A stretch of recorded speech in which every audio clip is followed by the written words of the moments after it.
Mysteries, a podcast where we dive into some of the world's strangest unsolved cases, disappearances, and mysteries. I'm your host, Clark, and today we're heading into the frozen mountains of Russia to investigate one of the most baffling mysteries ever recorded, the Dyatlov Pass incident. More than 65 years later, people are still arguing about what really happened. Was it an avalanche, a secret military experiment, or something nobody has been able to explain? Let's find out. So imagine you're part of a group of experienced hikers camping in the freezing mountains of Soviet Russia. In the middle of the night, something terrifies you so badly that you slash your way out of your tent and run into the wilderness barefoot in sub-zero temperatures. Weeks later, rescuers find your bodies scattered across the mountainside. What scared you?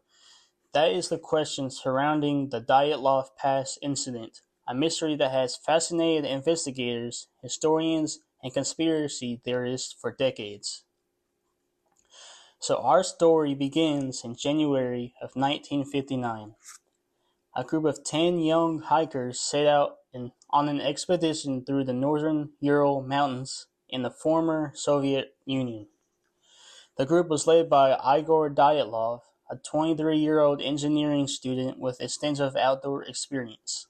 These were not inexperienced adventurers. They were highly skilled hikers trained to survive harsh winter conditions. Their route was considered challenging enough to earn the highest hiking certificate. Bro, I can't say it. Oh my gosh. Certification. You know what I'm trying to say. Oh my gosh. But that available in the Soviet Union. Before the journey truly began, one member turned back due to health problems. That decision likely saved his life. The remaining 9 hikers continued deeper into the mountains. None of them would ever return. The hikers were expected to send a message once they completed their trek. Days passed. No message arrived. At first, family members weren't too worried because delays were common during winter expeditions. But as more time passed, concern grew. Eventually, search teams were sent into the mountains.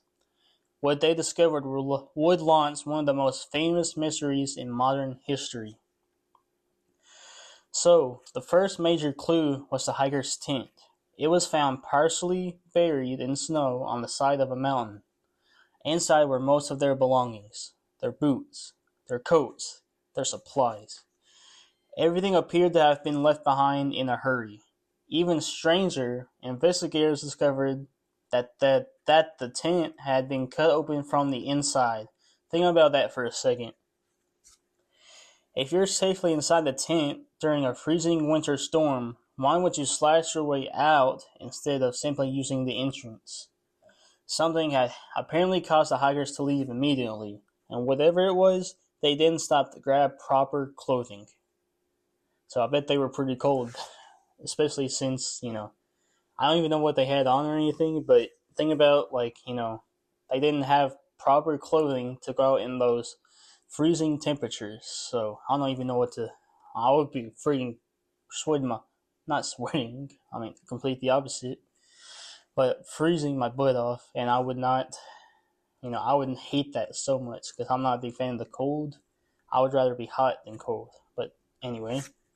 So following footprints leading away from the tent, rescuers eventually discovered the first 2 victims near the remains of a small campfire. The pair appeared to have attempted to start a fire beneath a tree. Nearby branches showed signs that someone had climbed upwards, perhaps trying to get a better view of the mountain. A few hundred yards away, 3 more hikers were found. Their positions suggested that they had been attempting to make their way back towards the tent. It looked as if they had realized whatever danger drove them away was no longer an immediate threat. Unfortunately, they never made it back, which you've heard me say earlier. So months later, though, after the snow began to melt, rescuers discovered the final 4 hikers in a nearby ravine. These victims presented investigators with the most puzzling evidence of all. Several had suffered severe injuries, broken ribs, major head trauma, yet there was no obvious signs of a violent struggle. Investigators reportedly compared the force of some injuries to what might occur during a serious vehicle collision. I don't know how that would happen if they're in the middle of nowhere on a mountain, but one victim was also missing her tongue, adding another layer to the mystery. So that made me, might not be a car collision, just me though. To this day, people debate how these injuries occurred. Which, I mean, who wouldn't, right? I don't even know. Now, let's talk about the theories. So the first theory was an avalanche. This is the explanation most experts support today. The idea is that a slab of snow shifted above the campsite, creating a dangerous situation, which is just why they were in such a big hurry to get out of there, because their avalanches are pretty fast. The hikers may have feared the larger avalanche was imminent. In a panic, they cut their way out of the tent and moved downhill. The problem? Some researchers argue the slope wasn't steep enough for a classic avalanche. Others believe the evidence does support a smaller snow slab event. Even today, debate continues. So the second theory was about secret military activity. Because this happened during the Cold War, many people suspect military involvement. Some witnesses report strange lights in the sky around the time of the incident. This has led to theories involving weapons tests, or classified experiments. The Soviet government was known for secrecy, which only fueled speculation. However, no definitive evidence has ever emerged proving military involvement. So the third theory was about infrasound. Man, try saying that 5 times fast. But this theory is a bit unusual. Certain wind patterns can create low-frequency sounds called infrasound. Humans can't always consciously hear these sounds, but some scientists believe they can trigger feelings of fear, panic, or anxiety. Could strange environmental conditions have caused the hikers to panic and flee? Possibly, but it still doesn't explain every piece of evidence. Theory number 4 was about the unknown. And of course, there are the more extreme theories. There are the more extreme theories, yeah. Everything from UFOs to mysterious creatures have been proposed. These ideas make for entertaining documentaries and internet discussions, but there is very little evidence supporting them. Still, the strange circumstances keep these theories alive. So, I don't even know. It could be, going back to theory number 4 right here, could be anything could have happened. They could have, I don't even know what to think. Like, they mentioned UFOs, but, I mean, who knows, right? But in 2020, Russian investigators concluded that an avalanche-like snow slab event was the most likely explanation.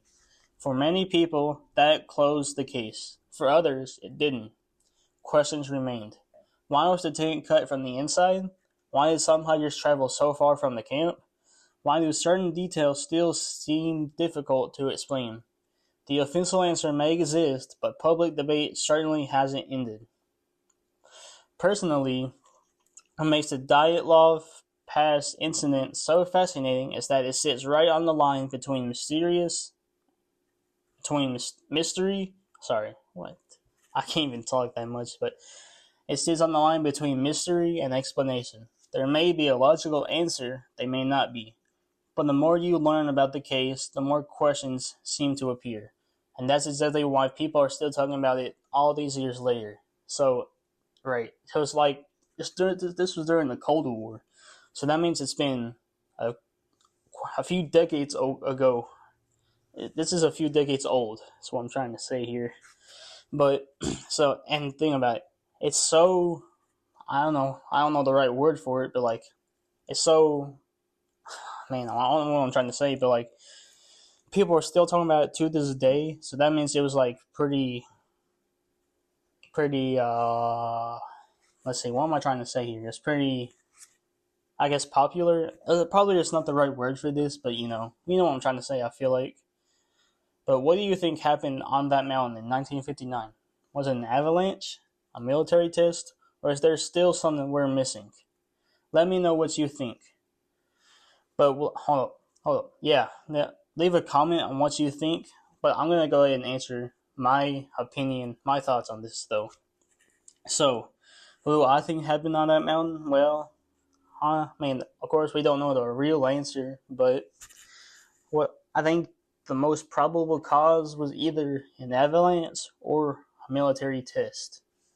Or, unless there's something we don't know still, then I think the more likely thing was an avalanche because, I guess they're in the snow, in the cold, and like avalanches happen pretty commonly, you mean.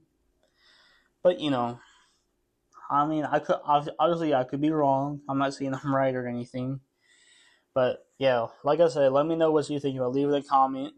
And thank you for listening to Unclarking the Mysteries. If you enjoyed this episode, be sure to follow the podcast and share it with someone who loves a good mystery. I'm Clark, and until next time, keep asking questions, because sometimes the truth is stranger than the fiction.